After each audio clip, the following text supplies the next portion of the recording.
At the birthday party, my own parents cornered me in a locked room and slapped me 50 times across the face, just because I had supposedly ruined my golden child sister's dress.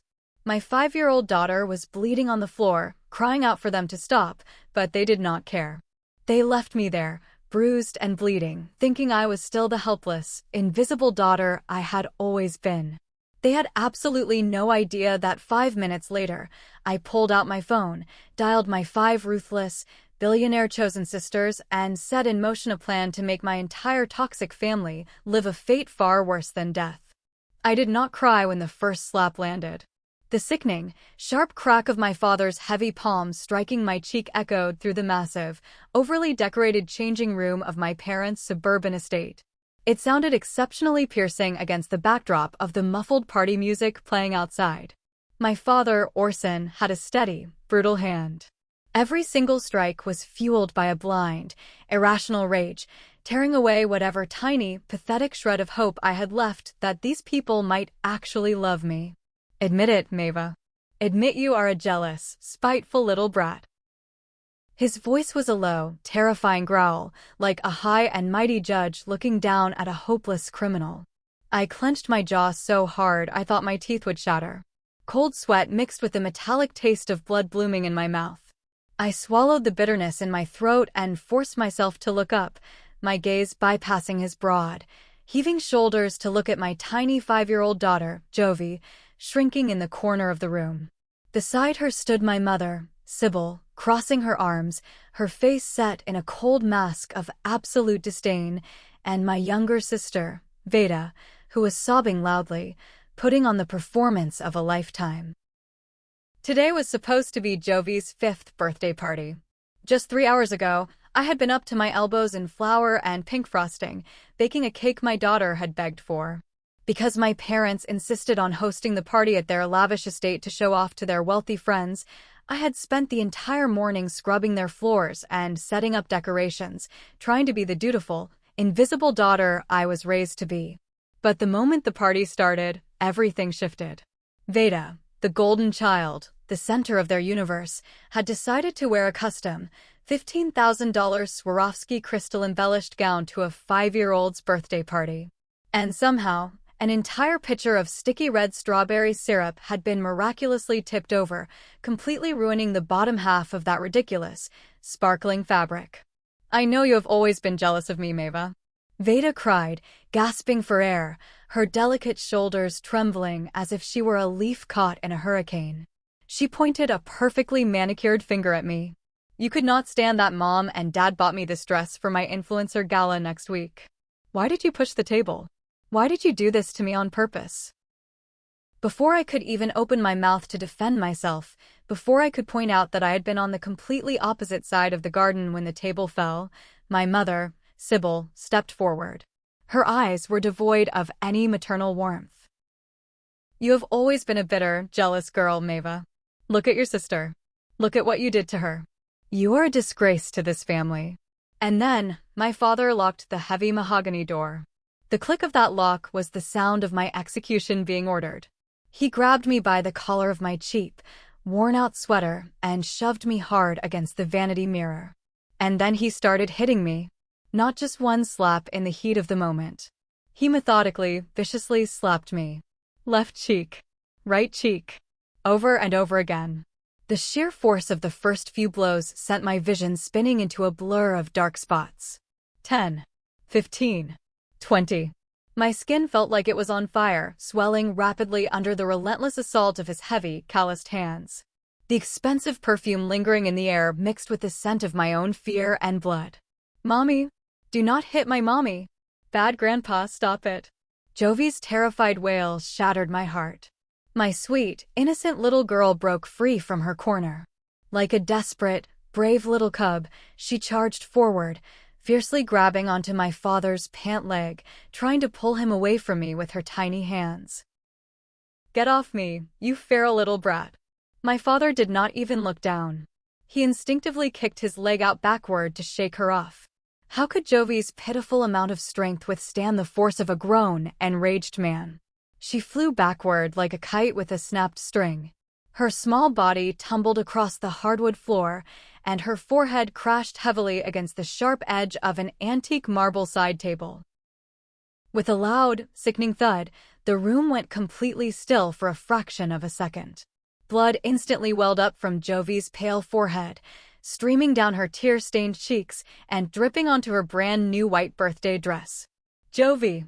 I did not know where I found the strength, but I pushed my father away with the force of a wild animal, stumbling forward and dropping to my knees. I pulled my crying daughter tightly into my arms.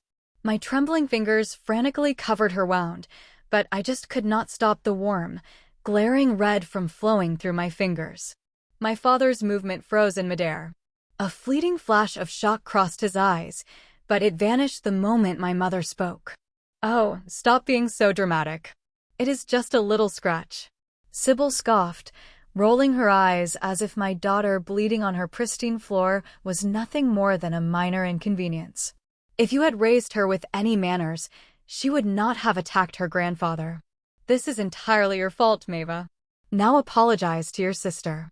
I tilted my head up, looking at the people who were supposed to protect me, who were supposed to love me unconditionally.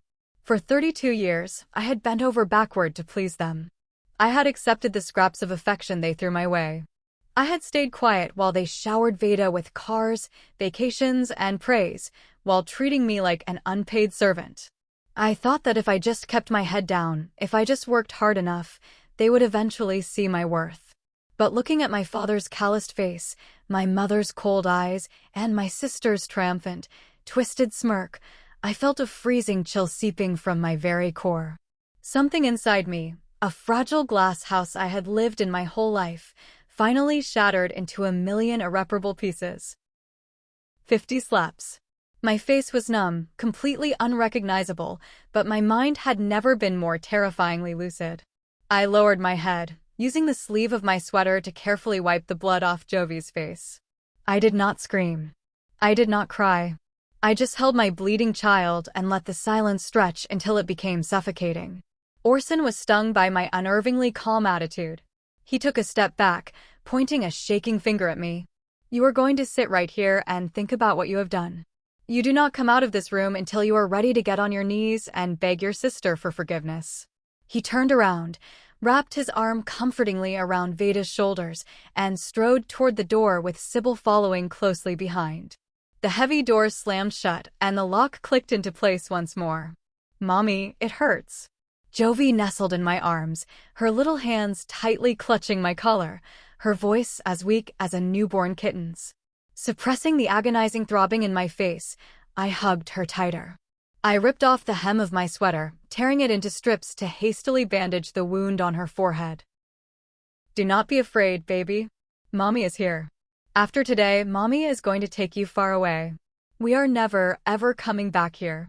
I pressed my face against her ice-cold cheek. My blood mixed with cold sweat clung to my skin. In the dim light of the locked room, I fished out a smartphone with a shattered screen from my pocket. Fortunately, it could still turn on. The screen lit up with a faint glow, illuminating my swollen, ghost-like face. I did not look at my contacts. I opened a highly encrypted, secret group chat named The Furies. For 10 years, I had kept my two lives completely separate. To my family, I was Maeva, the struggling, invisible failure. But to the 5 women in this chat, I was a sister forged in fire.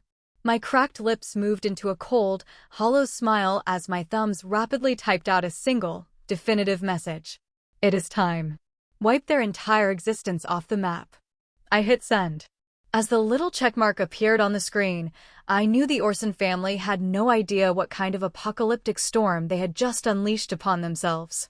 Would they ever realize that the daughter they treated like trash was the only thing standing between them and total annihilation? The silence in that locked room felt heavy, suffocating, yet strangely liberating. As I held Jovi close to my chest, rocking her gently until her whimpers subsided into exhausted sleep, my mind began to drift backward. It was as if my brain had opened a locked vault, forcing me to walk through a grotesque museum of my own pain. Each memory was a carefully preserved artifact of their contempt, a glowing neon sign that I had spent my entire life desperately trying to ignore. The first exhibit in this mental museum was a bright, sunny afternoon on my 18th birthday. I had worked double shifts at a greasy diner for 2 straight years, smelling of old frying oil and bleach, saving every single dollar in a joint bank account my mother had set up for me. I had saved $8,000 to pay for my first year of community college tuition. I remember walking to the ATM, my heart fluttering with the pride of independence, only to find the balance staring back at me was zero.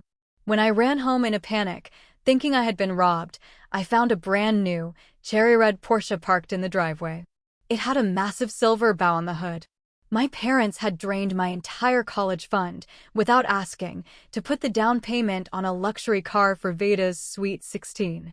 When I confronted them, crying hysterically, my mother just sighed and waved her hand dismissively. She said, "Vada needs a safe car for her social life, Mava. You are smart, you can just take out student loans. Do not be so selfish on your sister's special day." I moved to the next exhibit. I was 24 years old. The agonizing, stabbing pain in my lower right abdomen had brought me to my knees in the middle of the night. It was appendicitis. I called my father, begging him to drive me to the emergency room because I could not afford an ambulance. He picked up the phone, sounding deeply annoyed. "I cannot right now, Mava. Vada had a bad breakup and she is incredibly stressed. Your mother and I are taking her to a luxury weekend spa retreat to heal her trauma. Just take the bus, you will be fine." I had dragged my feverish, doubling over body onto a public city bus, throwing up in a plastic bag, praying my appendix would not burst before I reached the hospital doors. I had surgery completely alone. Nobody came to visit me. And then there was the grand centerpiece of my pain. My college graduation. I had worked 3 jobs to put myself through a grueling business degree, graduating at the absolute top of my class. I had bought 4 tickets, hoping, praying, that for just one day, they would look at me with pride. I sat in that massive auditorium, searching the sea of faces in the crowd until my eyes burned. The seats remained empty. When I called them later, clutching my diploma in the freezing rain, my mother answered with the television blaring in the background. "Oh, we could not make it. Vada had a terrible migraine, and we had to stay home to make sure the house was quiet for her. Congratulations, though. Did they mail the certificate?" I snapped back to the present. The throbbing pain in my face was a sharp, physical reminder that the museum was not just a collection of the past, it was my current, brutal reality. The lock on the door clicked loudly, startling Jovi awake. She whimpered, burying her face into my neck. The heavy mahogany door swung open. My father stood there, holding a silver tray. On the tray rested a thick stack of legal documents and an expensive fountain pen. His eyes bore a trace of absolute contempt and dismissal, as if looking at a stray dog that had tracked mud into his pristine house. My father threw the stack of papers onto the vanity table. They slid and hit the mirror with a dull thud. "Since you refuse to apologize, your mother and I have made a decision. We are done funding your pathetic life. We are done dealing with your jealousy toward your sister." He pointed a thick, aggressive finger at the papers. "This is a legal renunciation of your inheritance and any claim to the family construction business. You caused $15,000 in damages to Vada today. You will sign this paper, completely cutting ties with our assets, and in return, we will not sue you for destruction of property." I stared at the bold, black font at the top of the page. Looking at that piece of paper, I suddenly wanted to throw my head back and laugh until my lungs gave out. My father had calculated this perfectly, thinking he held the ultimate leverage over me. In his twisted, delusional mind, a dependent, invisible woman like me, once stripped of my potential inheritance, would be left homeless and destitute. He thought I would fall to my knees, wag my tail, and beg for mercy just to stay in his good graces. "Give me the pen." I did not hesitate. I did not flinch. I slowly stood up, my legs slightly shaky from the adrenaline, but my spine was completely straight. I picked up the heavy fountain pen. My father froze for a fraction of a second, his brows knitting together. He clearly had not expected me to be so decisive. He expected tears. He expected begging. I uncapped the pen and, with sharp, aggressive strokes, signed my full name, Maeva, on the dotted line. The force I used nearly pierced right through the thick parchment paper.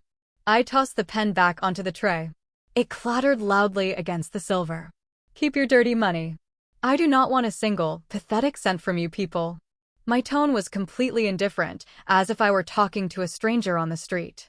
This dismissive attitude completely infuriated Orson. He lunged forward, grabbing my wrist with a force so brutal it felt like he was going to snap my bones in half. Do not think you can play hard to get with me, Maeva. The moment you walk out those front doors today, you are dead to us. When you are starving on the streets with that kid of yours, do not you dare come crawling back here. I violently ripped my wrist out of his grip. Do not worry, Orson, I said, deliberately using his first name, watching the shock ripple across his face. I would rather eat glass than ever step foot in this house again. I picked up Jovi, wrapping her tightly in my arms. Step by step, I walked out of the changing room, down the grand sweeping staircase, and straight past the extravagant birthday party that had continued on without us. My mother and Vada were standing by the dessert table, holding champagne flutes. They watched me leave with identical, victorious smirks plastered on their faces. They thought they had finally taken out the trash. I pushed open the heavy front doors and stepped out into the freezing, torrential autumn downpour. Bean-sized raindrops pelted my swollen face, washing away the blood that had dried on my chin. I did not hold an umbrella. I did not take a single item belonging to that family. I only had Jovi, who wrapped her arms tightly around my neck. Have you ever been treated like a piece of garbage by the very people who gave you life? If you have ever felt the crushing weight of a toxic family, leave a comment below. Because trust me, what I am about to do next is for every single one of us who has ever been the scapegoat. As I walked down the long, winding driveway, shivering in the cold, the massive, carved iron gates of the estate loomed ahead. Just as I crossed the threshold, stepping off their property for the final time, a pitch-black, military-grade armored SUV glided silently through the curtain of rain like a terrifying behemoth. It stopped steadily right in front of me. The heavy, bulletproof door swung open. A woman dressed in a sharp, tailored black trench coat stepped out. Her eyes were sharp, scanning my beaten face and Jovi's bloody forehead. It was Zora. She raised a massive black umbrella over my head, instantly blocking out the stormy sky. Her jaw clenched so tight I could see the muscles feathering.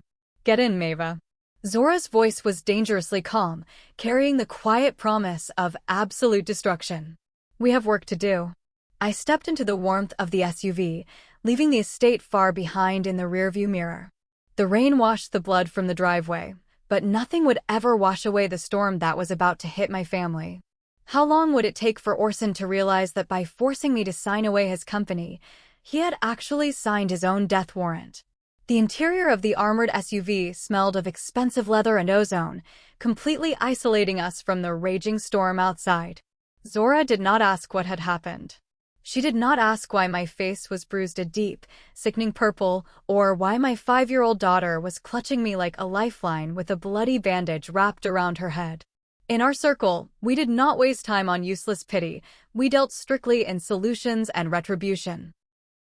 Zora pressed a button on the console, and a thick privacy partition slid up, separating us from the driver.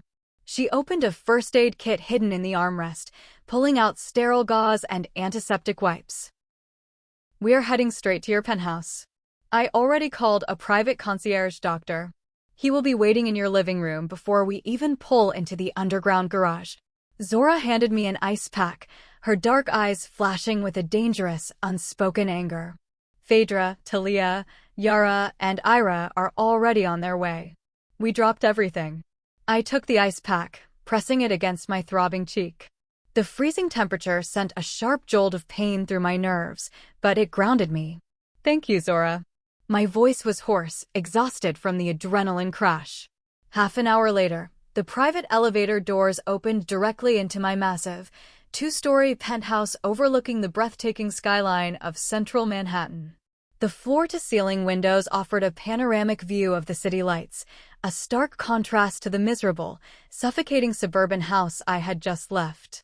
The concierge doctor, A discreet professional who asked 0 questions, carefully cleaned and sutured the deep cut on Jovi's forehead. My brave little girl had finally stopped crying. The exhaustion had taken over, and she fell fast asleep in the middle of my massive, cloud-like king-sized bed, surrounded by the softest silk pillows. I walked out of the bedroom, quietly pulling the heavy oak door shut behind me. When I stepped down into the sunken living room, the atmosphere was thick enough to cut with a knife. My 5 chosen sisters were standing around my custom marble kitchen island. Phaedra, the absolute queen of Wall Street private equity, whose firm swallowed struggling companies whole for breakfast. Talia, the most ruthless, undefeated senior corporate litigator in New York. Yara, the media and technology tycoon who controlled social media algorithms like a puppet master. Ira, the commercial real estate baroness who owned the ground beneath half the luxury boutiques in the city. And Zora, the ghost, the queen of cybersecurity and private intelligence. These were not women you crossed. 10 years ago, we were all broken, scraping the bottom of the barrel in different ways. We had met by chance, bonded by trauma, and swore a blood oath to build an empire together. We were our own family. Phaedra was the first to look up. She was wearing a flawless, tailored white pantsuit. When her piercing blue eyes landed on the grotesque swelling on my face and the dried blood staining my shirt, the temperature in the room plummeted below freezing. She set her crystal whiskey glass down on the marble counter with a sharp, terrifying click. Who did this? Phaedra tongue chew, her voice dropping an octave into a tone that usually made millionaire CEOs wet their pants in boardrooms. It was Orson. I walked over to the island, leaning my hands against the cool marble. My voice was eerily calm, the kind of calm that precedes a catastrophic earthquake. Orson and Sybil. Vada ruined her own stupid $15,000 dress, blamed me, and they locked me in a room. Orson slapped me 50 times. He shoved Jovi into a table and split her head open. A collective, deadly silence fell over the kitchen. Talia slowly took off her designer reading glasses, snapping the arm shut. Ira cracked her knuckles, a harsh, popping sound in the quiet room. Yara pulled out her encrypted tablet, her fingers already flying across the screen. They also made me sign a document renouncing my inheritance to the family construction business. They kicked me out, thinking I am going to starve on the streets. I let out a dark, humorless chuckle. They really think I am still the invisible failure who takes their abuse. Phaedra picked her glass back up, swirling the amber liquid slowly. A terrifying, predatory smile stretched across her lips. Well then, since they do not want you in their precious little company anymore, I suppose we should make sure their company ceases to exist. I will make Orson's entire life's work evaporate in exactly 48 hours. Here was the beautiful, ironic truth, the absolute ironic link that my toxic family was completely oblivious to. For 10 years, they thought I worked as a low-level, underpaid dispatcher at a dingy warehouse. They loved to mock my generic job title at family dinners. But the reality? The reality was a shocking number that would stop their hearts. I was the sole founder and secret CEO of Apex Freight, a colossal B2B logistics and supply chain empire. Apex was currently valued at a staggering $500 million. I controlled the transportation of raw materials across the entire eastern seaboard. And the most delicious, twisted part of this whole situation? 60% of the steel, cement, and lumber that Orson's regional construction firm relied on to survive was transported through Apex Freight's network, funneled through layers of dummy corporations I had set up precisely to keep my name hidden. Orson's entire business, his pride, his massive ego, was literally breathing through a tube that I held in my hands. Zora pulled up a holographic display from her laptop, projecting Orson's corporate supply chain directly onto the glass wall of the living room. Red lines spiderwebbed across the map. Maeva, say the word. Zora looked at me, her fingers hovering over the master override keyboard. I stared at the glowing map. I saw the faces of my father hitting me, my mother insulting me, and my sister laughing at my pain. I felt the phantom sting of 50 slaps burning on my cheeks. Cut it, I whispered, my voice dripping with absolute venom. Cut off every single supply route. Turn the trucks around right now in the middle of the highway. Cancel every vendor contract. Blacklist his company from every freight terminal on the East Coast. Tomorrow morning, Orson is going to wake up and realize that the oxygen he needs to breathe has been permanently shut off by the daughter he threw away. Zora hit the enter key. A massive red "denied" flashed across the entire network map. The digital guillotine had officially dropped. But that is not enough. Talia leaned against the counter, her legal mind already weaving a web of pure destruction. We do not just want him bankrupt. We want him ruined. We want him humiliated. We want them to feel the exact same utter despair they tried to force onto you. I looked at my 5 sisters, the true family I had chosen. The swelling on my face hurt, but my soul felt lighter than it had in 32 years. The Vengeance Syndicate had officially been activated. Tomorrow, the sun would rise over New York, and the Orson family's world would begin to violently, painfully crumble into dust. Would they ever guess that the architect of their total destruction was the woman they had beaten bloody just hours before? The next morning, the storm had cleared, leaving the Manhattan skyline glittering under a crisp autumn sun. Inside my penthouse, however, the atmosphere remained heavily focused. While Jovi was happily eating blueberry pancakes prepared by my private chef, blissfully unaware of the financial war waging outside, I was sitting on the plush velvet sofa in my office. Yara, the media tycoon, sat next to me, her tablet projecting a live social media feed onto the massive smart TV. We were watching Vada. My golden child sister fancied herself a high-end lifestyle coach and influencer. She had amassed a modest following of a few 100,000 people, mostly by projecting a completely fabricated life of immense wealth, profound spiritual healing, and toxic positivity. Right now, she was broadcasting a live video to 40,000 viewers from the sunroom of my parents' estate. Vada was wearing a plush cashmere robe, holding a cup of artisanal matcha. Her eyes were strategically reddened with makeup to look as though she had been crying all night. She looked directly into the camera, putting on a sickeningly sweet, trembling voice. "Hi, my beautiful soul family. I know I usually bring you positive energy, but today my heart is just so heavy. Yesterday was supposed to be a beautiful celebration of family, but my older sister, she had a severe mental breakdown." Vada let out a dramatic, breathy sigh, wiping an imaginary tear from her cheek. She has always struggled with deep-seated jealousy toward my success and my light. She violently destroyed a priceless, $15,000 dress my parents gifted me, and then she attacked my poor, elderly father when he tried to calm her down. We had to ask her to leave for our own safety. It is so hard having toxic family members, but we have to protect our peace, right? Sending love and light to her wherever she is. I watched the screen, my expression completely flat. The comments section was scrolling at lightning speed. Vada's blind followers, her digital flying monkeys, were swarming. "Oh my God, Vada, I am so sorry. Your sister sounds like a literal psychopath. Stay strong, queen. Cut that toxic trash out of your life. Imagine being so jealous of your own sister. What a loser." Yara let out a sharp, mocking laugh, taking a sip of her black coffee. She is quite the actress, playing the victim while wearing a robe paid for by daddy's money. Do you want me to nuke her account right now? One algorithm tweak and she is permanently shadow banned into oblivion. Not yet, I said softly, my eyes fixed on Vada's fake, pouting lips on the screen. Let her climb higher. The higher the pedestal she builds for herself, the more every single bone in her body will shatter when she finally falls. I checked my gold Rolex. It was almost noon. Jovi was feeling much better, her energy fully returned. I needed to get her out of the house for some fresh air, to show her that the world was not a scary place, despite what had happened yesterday. I dressed Jovi in a cute, comfortable denim jumper and put on a pair of oversized, dark designer sunglasses to hide the purple bruising around my eyes. We took my private elevator down to the garage, bypassing the armored SUVs today.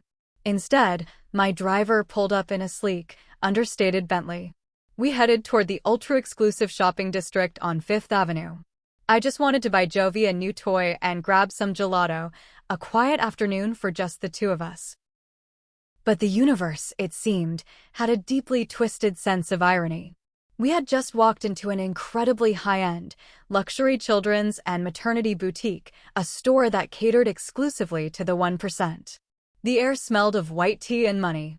As Jovi was looking at a display of hand-stitched silk teddy bears, a loud, obnoxious, and painfully familiar voice echoed from the VIP dressing area. No, no, no. I told you I need the limited edition crocodile leather trim. Are you deaf?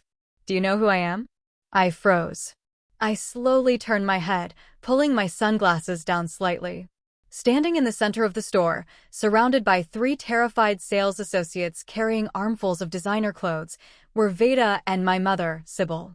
Vada was holding up a tiny, ridiculously expensive baby coat, complaining loudly, while Sybil stood beside her, looking smug and extremely entitled.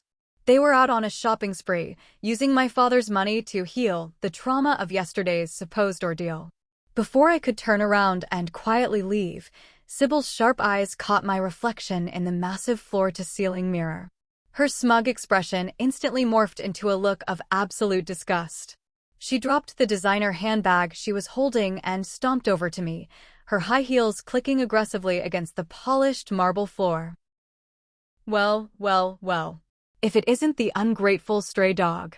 Sybil sneered, her voice carrying loudly across the quiet boutique. Several wealthy shoppers turned their heads to stare. What are you doing in a place like this, Maeva? Did you get lost looking for the thrift store? Vada strutted over, crossing her arms, her eyes scanning my simple, unbranded clothing with open contempt. Mom, be careful, she might have a knife hidden in those cheap pants. Remember how violently she attacked Dad yesterday? Vada laughed, a sharp, grating sound. She looked down at Jovi, who immediately hid behind my legs, trembling. Look at the two of you. Pathetic. I heard from Dad that you signed away your entire inheritance. You are literally a beggar now, Maeva. The clothes in this store cost more than your rent for a year. Are you here to steal something? I gently placed a protective hand on Jovi's shoulder. I did not raise my voice. I did not flinch. I just looked at the two women who shared my blood, feeling absolutely nothing but a profound, chilling pity. Sybil pointed a manicured finger right at my face. Look at your ratty clothes. Are you planning to use that shirt to wipe Vada's shoes? You are an embarrassment to our family name. Now get out of here before I call security and have them throw you onto the street where you belong. I took a slow, deep breath. The anger inside me had burned so hot it had turned into solid ice. I pulled out my phone, typed a quick, 2-word text message to Ira, the commercial real estate baroness who literally owned the entire building this boutique leased. Execute now. I put my phone back in my pocket and crossed my arms, staring Sybil dead in the eyes. Go ahead, Mom. Buy whatever you want. If you can afford it.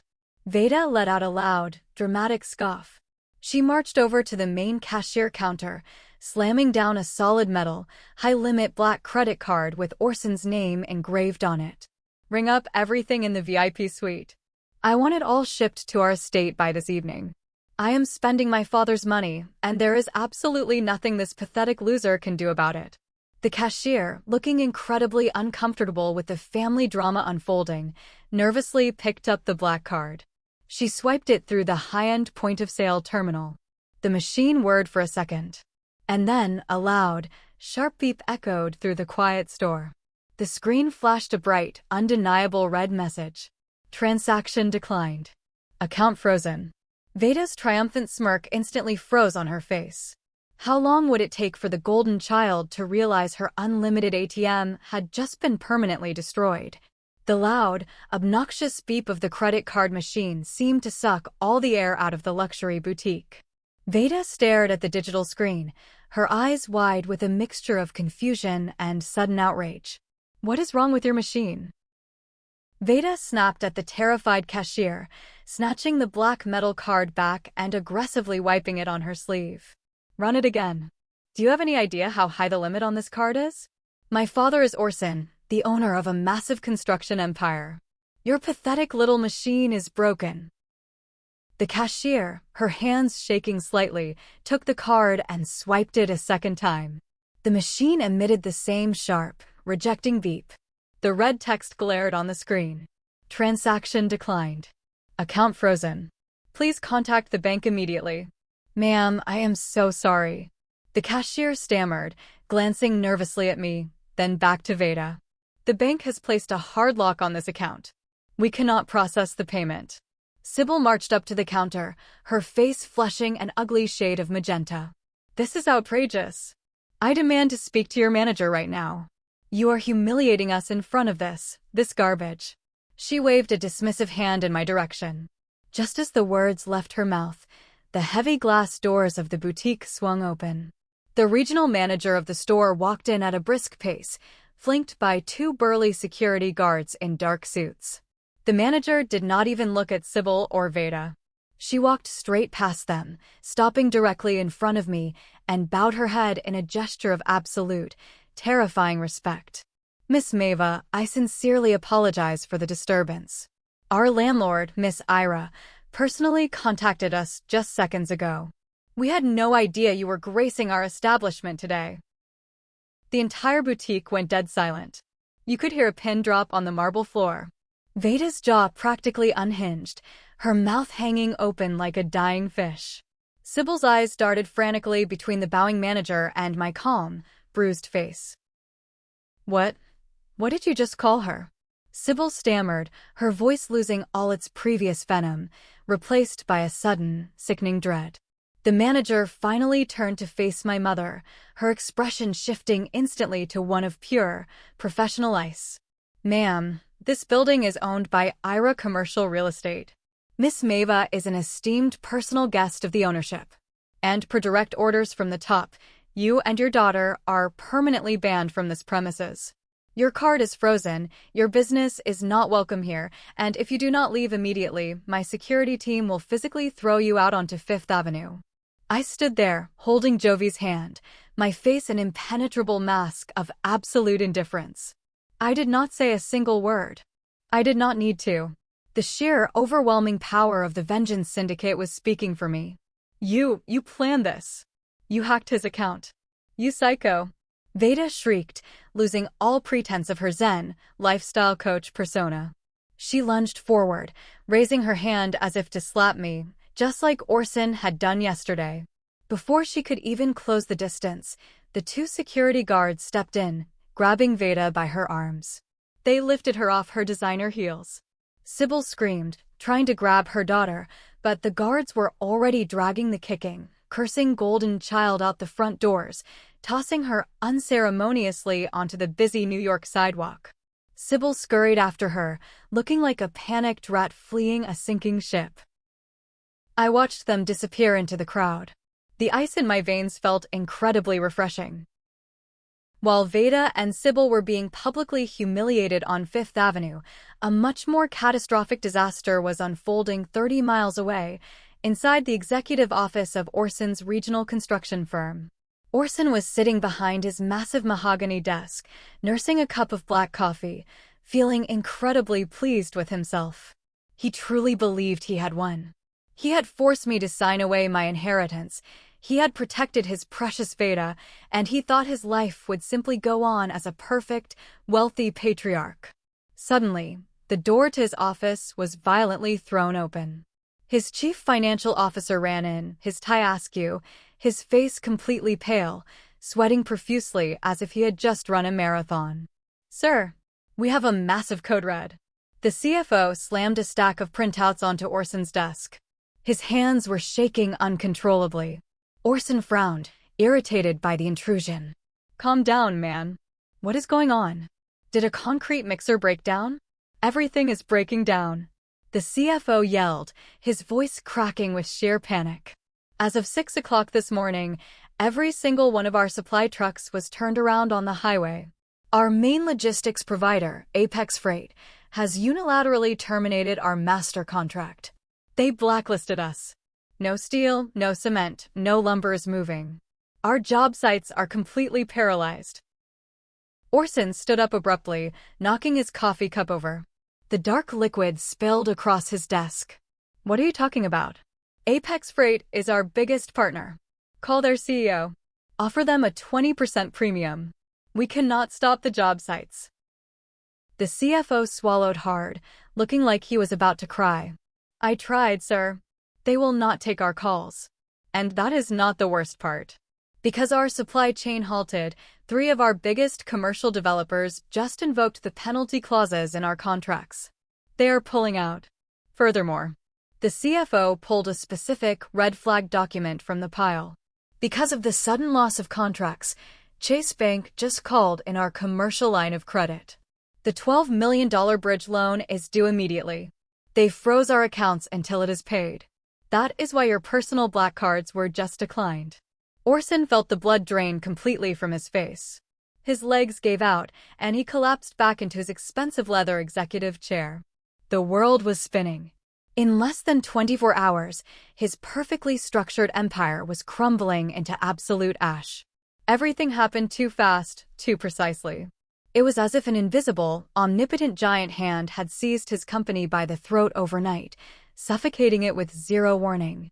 But wait, there is one more thing. The CFO's voice dropped to a terrified whisper. He slid a private banking statement across the spilled coffee. While the auditors were desperately looking for liquid cash to appease the bank, we found a massive hole in the secondary ledger. Sir, over the last 2 years, someone has been forging your signature and transferring company funds into a private offshore account. $3 million is gone. Orson snatched the paper. He recognized the offshore routing numbers. It was an account he had set up for Vada's business expenses, but he had capped it at a few $1,000s. His golden child, his perfect, innocent Vada, the daughter he had beaten me bloody to protect, had secretly embezzled $3 million of his company's lifeline to fund her fake, luxury influencer lifestyle. A heavy, suffocating silence fell over the executive office. Orson clutched his chest, feeling a sharp, physical pain in his heart. He was bankrupt. He was ruined. And he had been betrayed by the one person he truly loved. Sir, what do we do? We are completely out of options. The CFO whispered. Orson stared blankly at the wall. His mind desperately searched for a lifeline, any lifeline. There was only one entity in New York powerful enough, ruthless enough, and rich enough to buy out a toxic debt of this magnitude on such short notice. Call them. Orson choked out, his voice sounding like a dying man's rattle. Call Obsidian Equity. Beg them for a meeting. It is our only hope. Orson had absolutely no idea that by walking into Obsidian Equity, he was willingly placing his head directly into the jaws of the beast I had unleashed. How long would it take for the arrogant patriarch to realize that the devil holding his execution orders wore the exact same face as the daughter he threw away? If you are enjoying seeing this toxic family finally get what they deserve, please smash that like button, subscribe to the channel, and leave a comment below telling us what city you are watching from. Every single comment helps push this video to more people who need to hear it. Thank you so much for your support. The top floor of Obsidian Equity in downtown Manhattan was designed to intimidate. It was a fortress of floor-to-ceiling soundproof glass, black marble, and brushed steel. There were no warm colors, no welcoming receptionists offering pleasantries. The air conditioning was always kept a few degrees too cold, a subtle psychological tactic to make anyone who walked in feel slightly on edge. For Orson and Vada, who had just rushed over in a desperate panic, the freezing temperature of the waiting room was the least of their problems. Orson sat stiffly in a rigid designer chair, his hands clasped so tightly together his knuckles were completely white. His expensive suit was wrinkled, and the confident, overbearing aura of the family patriarch had completely evaporated, replaced by the terrified scent of a man watching his life's work burn to the ground. Next to him sat Vada. Sybil had dressed her in a conservative but form-fitting designer dress, insisting that Vada use her youth and beauty as diplomatic leverage to charm whoever was in charge of this massive private equity firm. Vada was nervously reapplying lip gloss, her hands shaking slightly. She still had not processed that the $3 million she had stolen was the exact reason they were currently begging for their lives. The heavy, frosted glass doors of the executive boardroom finally slid open with a soft, electronic hum. An impeccably dressed assistant gestured for them to enter. Orson scrambled to his feet, practically pulling Vada along with him. They walked into the expansive boardroom. At the far end of a massive, 20-foot polished obsidian table stood Phaedra. She was wearing a sharp, tailored navy pinstripe suit, looking out at the city skyline with her hands clasped behind her back. She did not turn around when they entered. "Miss Phaedra, thank you so much for seeing us on such short notice." Orson started, his voice trembling with a pathetic eagerness. He walked forward, pulling out a chair for Vada before reaching for his own. "I know Obsidian equity deals in distressed assets. My company, Orson Construction, has hit a minor, temporary cash flow issue. We just need a bridge loan to cover our bank recall, and I am willing to offer 20% equity in my firm as collateral. It is a highly profitable legacy business." Phaedra slowly turned around. Her piercing blue eyes locked onto Orson with the kind of absolute, predatory focus a hawk gives a field mouse right before it swoops. She did not smile. She did not offer them a seat. "A highly profitable legacy business," Phaedra repeated, her voice dripping with lethal sarcasm. She slowly walked toward the head of the table. "Orson, your supply chain has been permanently severed. Your developers have abandoned your job sites. Your bank has frozen every single account tied to your social security number. You are not experiencing a temporary cash flow issue. You are a dead man walking." Orson swallowed hard, sweat dripping down his forehead. He opened his mouth to argue, to negotiate, but Phaedra simply raised a single finger, silencing him instantly. "However, Obsidian Equity is indeed acquiring your company today. But I am not the one you will be negotiating with. The true owner of the firm that just bought your $12 million debt is arriving now." Right on cue, the double doors at the back of the boardroom clicked open. The rhythmic, commanding click of high heels echoed against the hardwood floor. I walked into the room. I was wearing a tailored, double-breasted charcoal power suit. My hair was pulled back into a sleek, unforgiving bun. The purple bruising on my cheek was still visible, but instead of making me look weak, it looked like a battle scar on a victorious general. I walked straight past my father, who was frozen in place, staring at me with his mouth hanging open. I walked past Vada, whose lip gloss tube slipped from her trembling fingers and clattered onto the floor. Phaedra pulled out the heavy leather chairman's chair at the head of the table. I sat down, crossing my legs, resting my hands on the cool obsidian glass. Orson was in a state of absolute, paralyzing shock. His brain simply could not process the image in front of him. The invisible, pathetic daughter he had beaten bloody and thrown out into the rain just 24 hours ago was now sitting in the most powerful chair in Manhattan, flanked by the ruthless queen of private equity. "Maeva?" Orson whispered, the name catching in his dry throat. He actually reached out a hand, as if trying to touch an illusion. "What are you doing here? Did you get a job as a secretary here? You need to leave right now. We are in the middle of a multi-million-dollar negotiation." Vada sneered, though her voice wavered with uncertainty. "God, you are so embarrassing. Did you follow us here to beg for money? Get out." I did not raise my voice. I simply reached into the leather portfolio Phaedra handed me, pulling out a thick stack of financial documents and dropping them onto the table. The heavy thud made both my father and sister flinch. "Your company was valued at $8 million yesterday morning, Orson." I spoke slowly, enunciating every single syllable, making sure the reality of the numbers pierced right through his thick skull. "Your debt, which my firm now legally owns, is $12 million. And to make matters worse, your precious golden child sitting next to you embezzled the last $3 million of liquid cash you had, wiring it to an offshore account in the Cayman Islands to buy designer bags and fund her pathetic fake life." Orson's eyes darted frantically to the documents, recognizing his own internal ledgers, the exact papers his CFO had shown him just an hour ago. He looked back at me, his face turning an ashen, sickly gray. You bought my debt?" Orson gasped, clutching his chest. "No, that is impossible. You have nothing. You work in a warehouse. You signed away your inheritance." I leaned forward, resting my elbows on the table, staring directly into the eyes of the man who had slapped me 50 times. I am the founder and CEO of Apex Freight, Orson. My company is worth $500 million. I am the supply chain you rely on. I am the oxygen you breathe. I did not sign away my inheritance yesterday because I was afraid. I signed it because your pathetic little company is nothing but a rounding error on my balance sheet.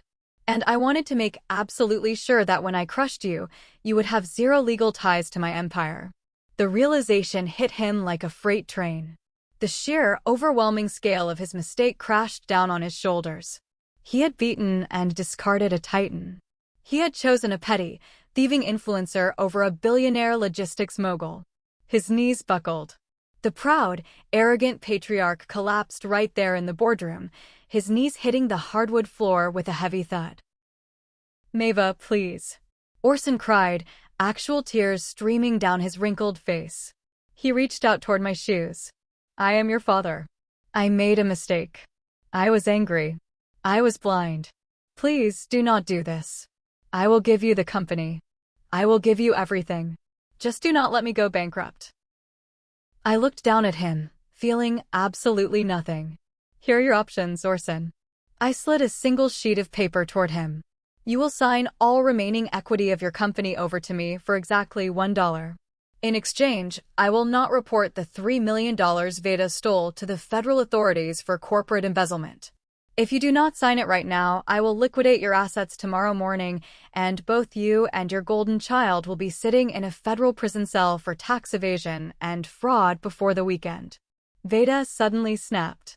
The illusion of her perfect life had shattered, and she reverted to a wild, cornered animal.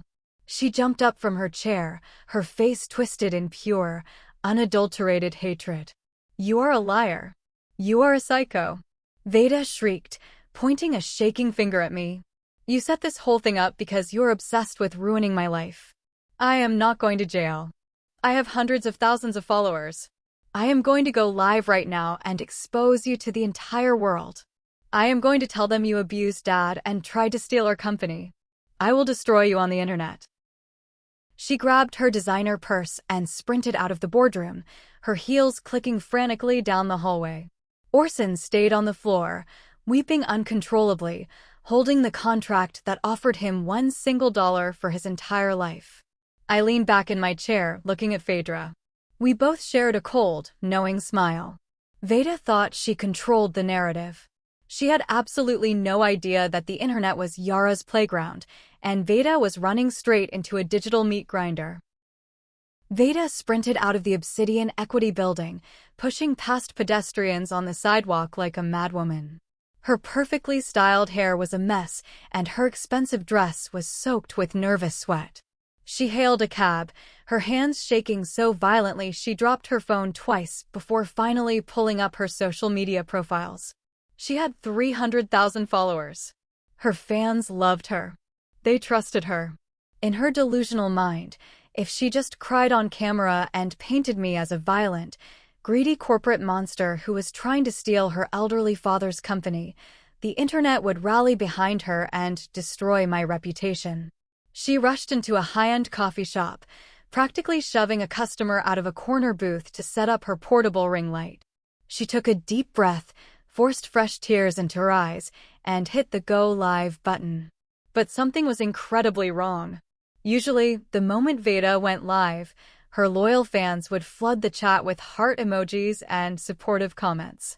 But today, the viewer count skyrocketed to 50,000 in mere seconds, and the comment section was moving so fast it was a blur of absolute, visceral hatred. "You belong in a prison cell, you absolute monster. How could you let your dad beat her like that? I cannot believe I ever bought your stupid lifestyle courses. You are pure evil. Someone call Child Protective Services. She ruined her own dress." Vada stared at the screen, the color draining from her face. She forgot her rehearsed lines. She forgot to cry. What are you guys talking about?" she stammered, frantically trying to scroll back up to read the comments. "My sister is the monster. She is trying to steal my family's money." Right at that moment, a massive notification popped up on her screen. She had been tagged in a viral post by Bria. Bria was a massive lifestyle influencer with over 5 million followers, someone Vada had desperately tried and failed to network with for years. Bria's post was currently the #1 trending topic globally, fueled by Yara's invisible hand manipulating the master algorithms. With a trembling finger, Vada clicked on Bria's post. The video playing on the screen was a crystal-clear, high-definition recording from the security camera hidden inside the changing room of my parents' estate. Zora, the ghost of cybersecurity, had effortlessly hacked into Orson's private server and extracted the files. The video did not start with the slaps. It started 10 minutes earlier. The audio was perfectly crisp. The footage showed Vada standing alone in the changing room, looking at her $15,000 Swarovski dress in the mirror. She looked annoyed. She picked up a bottle of thick, red strawberry syrup that had been left on a side table. With a chilling, psychotic smirk, she deliberately poured the sticky syrup directly onto the front of her own dress. She tossed the empty bottle into the trash. Just cut it and ruin it. Vada muttered to herself on the recording, laughing a dark, ugly laugh. Let's see Maeva get her teeth slapped out by Dad for this. She needs to learn her place. The video then fast-forwarded to the horrific confrontation. The entire world watched in absolute high-definition horror as Orson locked the door. They watched my mother Sybil encourage the violence. And they watched, hearing the sickening, sharp cracks echo through their speakers as my father slapped me 50 times across the face.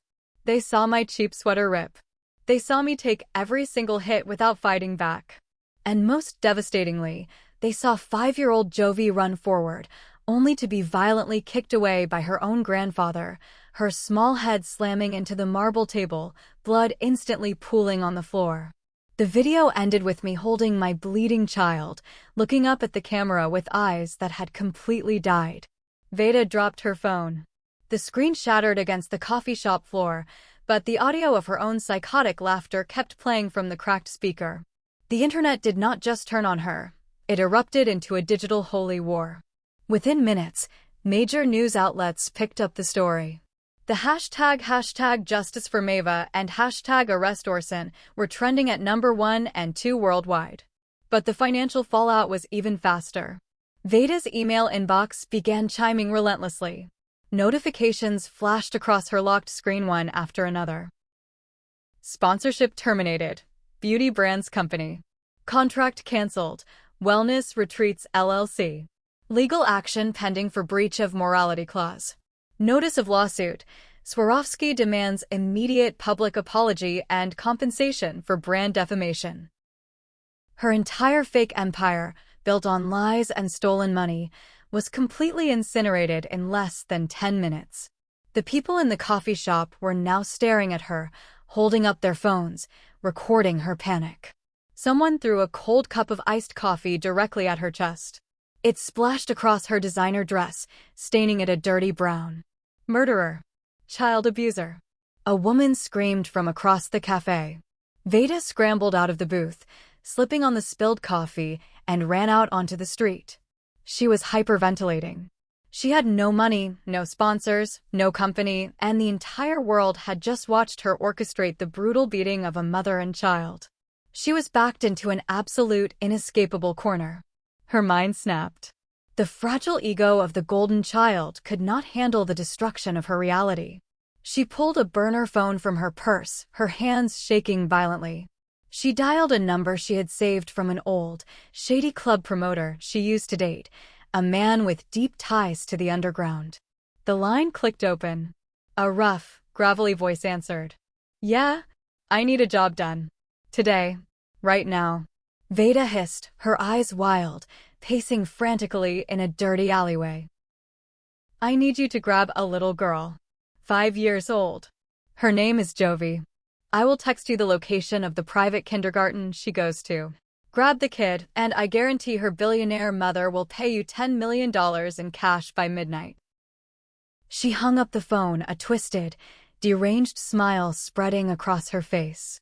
If I was going to take everything from her, she was going to take the only thing I cared about. She was going to make me taste a pain worse than death. The afternoon sun was beginning to cast long, golden shadows across the quiet, tree-lined streets of the Upper East Side. I was sitting in the back of my armored SUV, parked half a block away from Jovi's exclusive private kindergarten. After the absolute chaos of the morning, I just wanted to see my daughter smile. I wanted to hold her hand, take her home, and let her know that the monsters who hurt her could never touch us again. My phone buzzed. It was a secure text from Zora. Intercepted a burner call from Vada 10 minutes ago. She hired a crew of local thugs. Target is Jovi. They are moving on your location right now. Do not engage. My shadows are already in position. I stared at the text message. There was no fear. There was no panic. An icy, absolute killing intent crawled up my spine, spreading inch by inch through my entire body, freezing whatever tiny drop of humanity I had left for my sister. Vada had crossed the absolute, unforgivable deadline. She had targeted my child. I put the phone down and reached into the hidden compartment beneath my seat, pulling out a pair of black leather tactical gloves. I slipped them on, flexing my fingers. The soft leather creaked slightly in the quiet cabin. Right on time. The quiet street was suddenly shattered by the deafening roar of heavy engines. Two unmarked, gray cargo vans aggressively turned the corner, their tires screeching against the asphalt. They bypassed the line of waiting parents and slammed on their brakes, perfectly boxing my SUV in from the front and the rear. The sliding doors of the vans ripped open. 8 burly men wearing ski masks and carrying heavy iron pipes and crowbars swarmed out. They looked like a tidal wave of cheap muscle, moving frantically to surround my vehicle. The leader, a massive guy with a crowbar, stepped up to my reinforced window, raising his weapon to smash the glass. He did not even get the chance to swing. Before the crowbar could descend, the surrounding environment exploded into calculated, synchronized violence. Zora had not sent regular bodyguards. She had deployed her elite, Tier 1 covert security shadows. They did not arrive in cars. They had been blending into the street the entire time, the guy delivering packages, the construction worker fixing a pothole, the man reading a newspaper on the bench. In less than 30 seconds, it was a total massacre. A shadow operative in a delivery uniform moved with terrifying speed, sweeping the leader's legs out from under him and driving an elbow directly into his jaw. The sickening crunch of bone echoed through the street. Another operative grabbed a thug's arm, twisting it backward until the shoulder dislocated with a loud pop. The thugs never stood a chance. They were street brawlers fighting highly trained, lethal professionals. Within exactly 30 seconds, all 8 men were pinned face down on the concrete, groaning in agony, their hands zip-tied behind their backs. The street fell dead silent again, save for the moans of the broken thugs. The electronic locks of my SUV clicked open. I pushed the heavy door open and stepped out. I was still wearing my tailored charcoal suit and high heels. The rhythmic click of my stilettos against the pavement sounded like a metronome counting down to an execution. I walked over to the leader, who was bleeding from his mouth, struggling against the zip ties. I did not say a word. I simply raised my right foot, pressing the sharp, needle-like heel of my stiletto directly onto the back of his broken hand. I applied just enough pressure to make him scream, a high-pitched, pathetic sound. "Who hired you?" I asked, my voice calm, almost conversational. "The crazy chick. Vada. She said you would pay 10 million. Please, lady, my hand." I stepped off his hand, looking down the street. Right on cue, a large, unmarked white box truck rumbled down the block, pulling up next to the subdued thugs. The back roll-up door was thrown open. 2 of Zora's massive operatives stepped out of the back. Between them, they were dragging a thrashing, screaming figure. It was Vada. They had tracked her burner phone and snatched her right off the street before she could even celebrate her brilliant plan. They tossed her out of the back of the truck. She hit the asphalt hard, scraping her knees, her hands bound tightly behind her back. Her designer dress was torn, her makeup smeared across her face in black, terrifying streaks. She looked up, her eyes wide with absolute terror as she realized her hired muscle was completely decimated, and she was kneeling at my feet. "Maeva, you cannot do this. This is kidnapping." Vada shrieked, spitting blood onto the pavement. Let me go. Dad will kill you. I slowly crouched down, bringing my face level with hers. The purple bruise on my cheek was practically touching her nose. Dad is currently sitting in an empty boardroom, crying over a $1 contract. He cannot save you, Vada. No one can save you. I reached out, my leather-gloved hand gently tracing the jawline of her tear-stained face. She flinched, terrified I was going to strike her. You like slapping people, don't you, Vada? You like the feeling of power when someone is helpless and bleeding on the floor. I stood back up, looking down at her from my towering height. But I do not slap people. Slapping is for emotional, weak little girls playing dress-up. I destroy lives. Just then, the wailing sound of multiple police sirens pierced the air. Half a dozen NYPD cruisers, lights flashing red and blue, swarmed the street, barricading the block.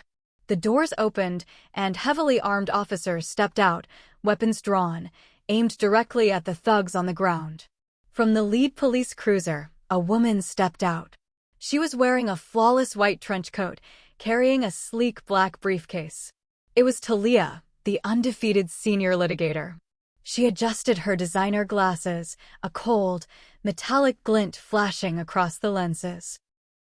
Officers, the men on the ground attempted an armed kidnapping of a minor. Talia announced, her voice carrying absolute authority. She pointed her manicured finger directly at Vada, who was frozen in horror on the ground. And that woman, Vada Orson, is the mastermind who hired them. I have the audio recordings of the burner phone transaction, the bank wire transfers, and sworn affidavits from her co-conspirators. Add that to the grand larceny and corporate embezzlement charges I filed an hour ago regarding the $3 million she stole from Orson Construction. Talia walked over, stopping right next to me, looking down at Vada with a chilling smile.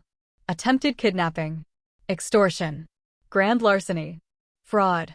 With these charges combined, I guarantee you will be wearing an orange jumpsuit until your hair turns gray. Welcome to the real world, golden child. The police officers yanked Vada off the ground, roughly slamming her against the hood of the cruiser to read her rights. The cold steel cuffs clicked around her wrists. She did not scream anymore. She just stared at me, her eyes completely hollow, finally realizing that she had picked a fight with a god and lost everything. 3 months later, the air inside the Manhattan Federal Courthouse was sterile, cold, and entirely devoid of mercy. The grand wood-paneled walls and the towering bench of the judge were designed to make anyone standing in the center feel incredibly small. I was sitting in the front row of the gallery, wearing a simple, elegant black dress. Next to me sat Talia, calmly reviewing a stack of legal briefs. Across the aisle, sitting in the defendant's box, was Vada. She was practically unrecognizable. Gone were the designer clothes, the perfect blowouts, and the arrogant smirk. She was wearing a baggy, shapeless orange jumpsuit. Her hair was greasy and tied in a messy knot, her skin pale and broken out from the stress of county jail. She looked incredibly small, constantly chewing her fingernails until they bled. Sitting in the row right behind Vada were my parents, Orson and Sybil. They had aged 10 years in the span of 90 days. After I forced Orson to sell his company to Obsidian Equity for exactly $1, the bank seized their suburban estate, their cars, and all their personal assets to cover the remaining debt penalties.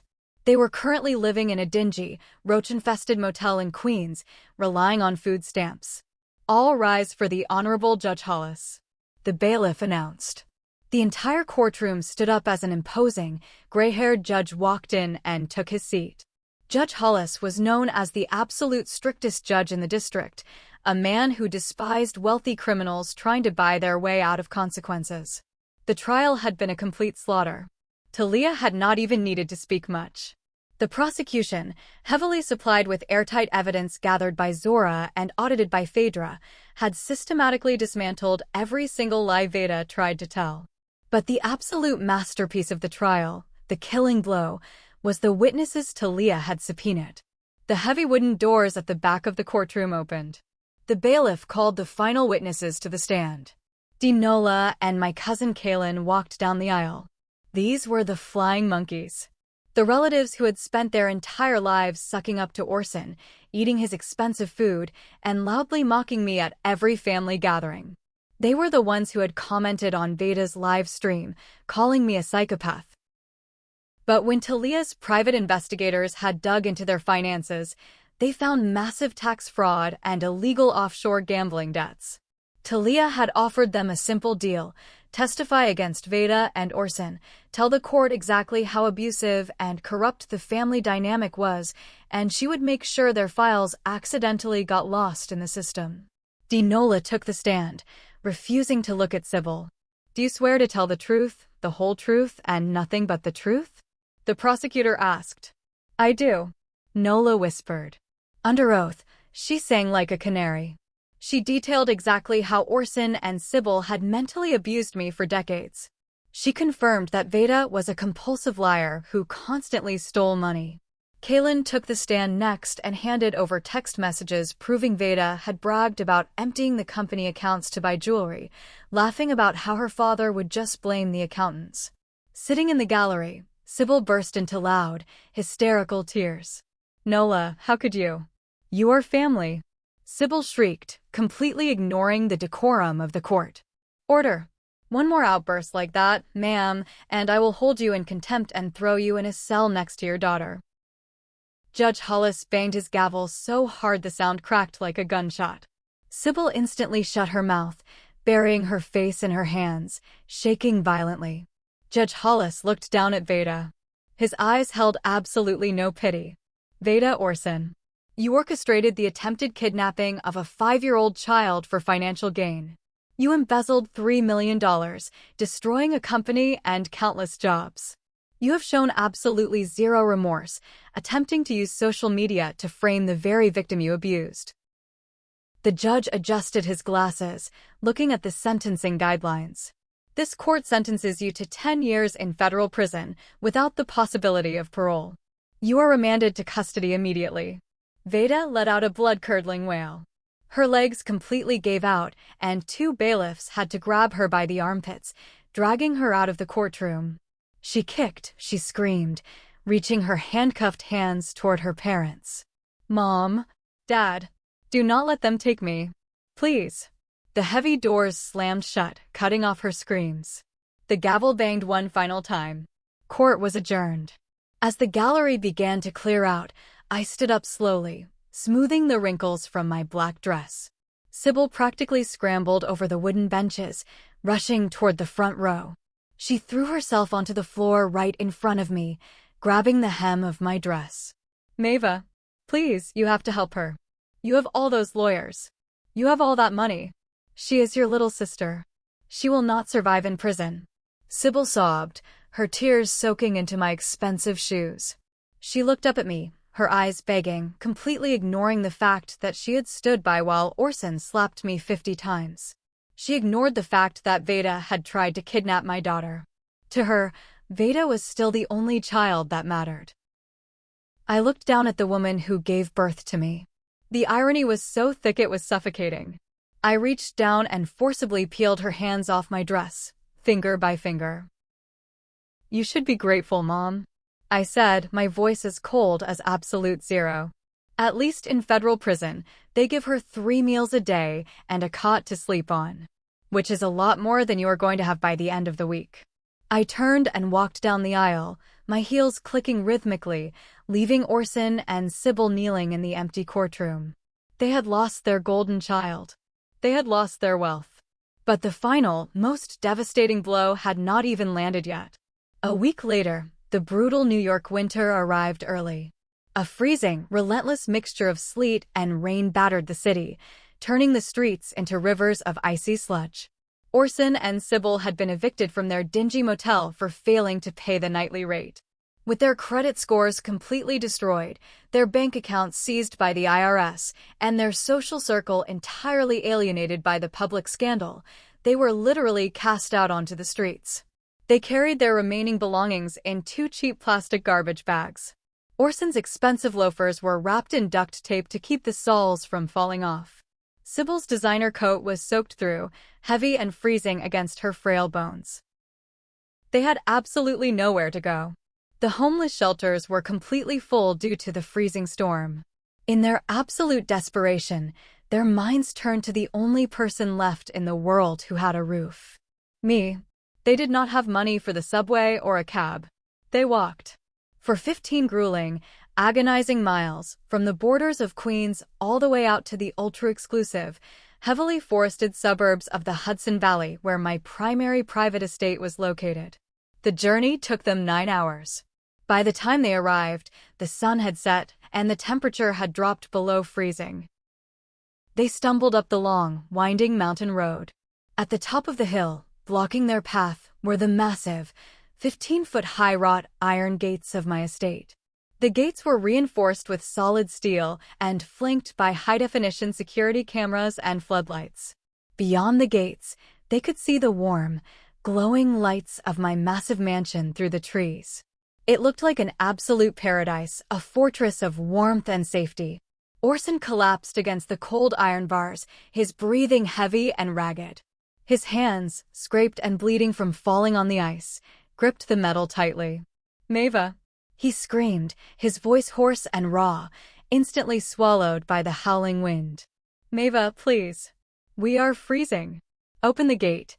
Sybil slid down the bars, falling to her knees in the freezing mud.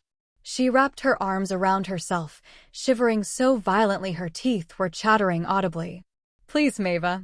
We will freeze to death. We are your parents." Inside the mansion, I was sitting in my warm, expansive living room. The fireplace was roaring, casting a soft, orange glow across the room. I was wearing a soft, silk bathrobe, holding a steaming cup of chamomile tea. On the massive smart TV mounted above the fireplace, a live, high-definition feed from the front gate security cameras was playing. I watched them kneeling in the mud. I took a slow sip of my hot tea, feeling the warmth slide down my throat. Zora, who was sitting on the sofa next to me typing on her laptop, raised an eyebrow. "Do you want me to call the local police and have them removed for trespassing?" Zora asked, her tone entirely indifferent. "No." I set my teacup down. "Turn on the two-way intercom." Zora hit a button. Outside, the massive loudspeakers mounted on the stone pillars of the gate crackled to life, cutting through the sound of the freezing rain. "Do you remember the 50 slaps, Orson?" My voice echoed through the dark, icy mountain road. It sounded like the voice of a god passing final judgment. Outside, Orson and Sybil flinched. Orson looked up at the camera, tears freezing on his cheeks. I remember, Maeva. I was wrong. I was a monster. I am so sorry. Please, just let your mother inside. She has a fever. We have absolutely nothing left." Every single slap was carefully calculated. I continued, completely ignoring his pathetic begging. 50 slaps. The exact amount of humiliation you thought you could force onto me. But everything in this world has a price, Orson. Your $12 million debt, the company I took for $1, the public humiliation, the prison cell your golden child is sitting in, consider that the invoice for your abuse. Paid in full. Sybil crawled closer to the gate, pressing her face against the cold iron. "We paid it. We paid everything. We are begging you, Maeva. Just let us live in the garage. We will clean the floors. We will be your servants. Just do not let us die out here."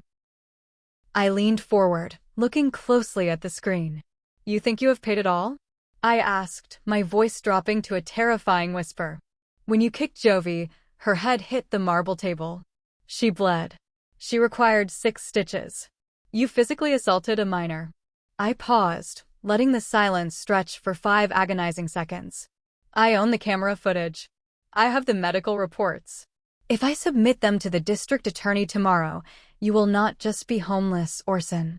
You will spend the last few years of your miserable life in a maximum security prison for child abuse." Orson gasped, staggering backward as if he had been shot in the chest. He let go of the iron bars, stumbling into the mud. "So here is my final offer to the people who gave me life." I spoke slowly, firmly. "Turn around. Walk away. If I ever see your faces on my cameras again, if you ever come within 50 miles of my daughter, I will hit send on that email, and I will personally ensure you die behind bars. Now, get off my property. I nodded to Zora. She hit the button, cutting the microphone. The loudspeakers went dead silent. Outside, the reality of my words finally broke whatever fragile spirit they had left. Sybil let out a hollow, agonizing moan. Her eyes rolled back into her head, and she collapsed entirely into the freezing mud, fainting from the cold and the sheer despair. Orson dropped to his knees. He looked up at the sky, screaming into the storm. He began to punch the solid steel gates with his bare fists, over and over again, until his knuckles were completely raw and bleeding, leaving dark red smears against the black iron. But the gates did not open. And they never would again. 1 year later, the air in the Swiss Alps was incredibly pure, crisp, and completely untainted. I was sitting on the expansive wooden deck of a private, ultra-luxury ski chalet, wrapped in a thick, cashmere blanket. A mug of hot chocolate warmed my hands. The majestic, snow-capped peaks of the mountains stretched out endlessly before me, glowing a brilliant gold under the morning sun. "Mommy, watch me." Jovi, now 6 years old, wearing a bright pink snowsuit, completely bundled up like a little marshmallow, was successfully sliding down a small, manicured snowbank. She was giggling uncontrollably. Catching her at the bottom was Phaedra, who had completely ditched her intimidating Wall Street suits for a thick parka and snow boots. Talia, Yara, Zora, and Ira were sitting around a massive outdoor fire pit, roasting marshmallows and arguing playfully about whose turn it was to cook dinner. This was my family. Not bound by the biological lottery of blood, but forged by choice, by mutual respect, and by an unbreakable, fierce loyalty. As I watched Jovi laugh, the faint, faded scar on her forehead barely visible anymore, my mind briefly drifted across the ocean, back to the ashes I had left behind in New York. Zora still provided me with quarterly intelligence reports, just to ensure there were no loose ends. The updates were exactly as pathetic as I had anticipated. Orson had narrowly avoided freezing to death that night. He was currently working as a day laborer, picking up trash and hauling heavy cement bags at the exact same commercial construction sites he used to own. His back was failing him, and the foreman, a man Orson used to aggressively bully, docked his pay constantly. He lived in a rusted-out van under a highway overpass. Sybil's mind had completely snapped. The shock of losing her wealth, her home, and her golden child had pushed her into severe delusion. She lived in a squalid, government-subsidized slum. Every day, she would wander the streets in her filthy, tattered designer coat, grabbing the arms of random strangers, frantically whispering that her billionaire daughter was sending a limousine to pick her up any minute now. People just treated her like a crazy beggar and shooed her away. And Vada, my beautiful, arrogant golden child sister. Federal prison was not kind to women who thought they were better than everyone else. Without her makeup, her filters, and her daddy's money, she was nothing. According to the reports, she had tried to act superior to a group of hardened inmates during her first week. She was currently missing 2 front teeth and spent her days scrubbing the prison cafeteria floors, terrified of her own shadow. They had made their choices. They had placed their bets on cruelty, greed, and favoritism. And I had simply been the dealer who collected the chips when they lost it all. I took a deep breath of the freezing mountain air. The slight, phantom ache in my cheek from those 50 slaps was completely gone. I did not feel guilt. I did not feel remorse. Sometimes, the only way to cure a fatal disease is to take a scalpel and surgically, ruthlessly cut the tumor out of your body. Even if that tumor is the family that raised you. Blood does not make a family. Love, respect, and protection do. I had spent 32 years of my life trying to force a puzzle piece into a slot where it did not belong, bleeding myself dry just to make them happy. The moment I stopped trying, the moment I burned the puzzle to the ground, was the moment my real life began. I set my mug down on the wooden table and stood up. Jovi ran over, wrapping her small, warm arms around my legs. I picked her up, burying my face in her cold, pink cheeks, listening to the absolute, pure sound of her laughter. As I looked into the camera, Metaphorically speaking, to all of you who have followed my journey to the very end, I have one final question for you to ponder. Many of my distant relatives, the flying monkeys who only read the headlines, called me an absolute monster. They left voicemails saying I was completely ruthless, that no matter how bad they treated me, they are still your parents, and family means forgiveness. They said leaving an elderly couple to freeze on the streets and sending a sister to rot in a prison cell was an act of pure evil. What do you think? Was I too cruel? Am I wrong for refusing to forgive the people who bled me dry, for looking them in the eyes and telling them to suffer the exact fate they tried to force onto me? Or was my vengeance absolutely justified? If you have ever had to cut a toxic family member out of your life to save your own sanity, I want you to know that you are not alone, and you are not a bad person for protecting yourself. Thank you so much for listening to my story. If you felt any sense of justice, any spark of satisfaction watching these abusers get exactly what they deserved, please smash that like button, hit subscribe, and share this video with someone who might need the courage to walk away from their own toxic situation. Do not forget to drop your thoughts in the comment section below. Tell me, what would you have done if you were in my shoes? I read every single comment, and your support means the absolute world to me. Stay strong, protect your peace, and I will see you in the next story.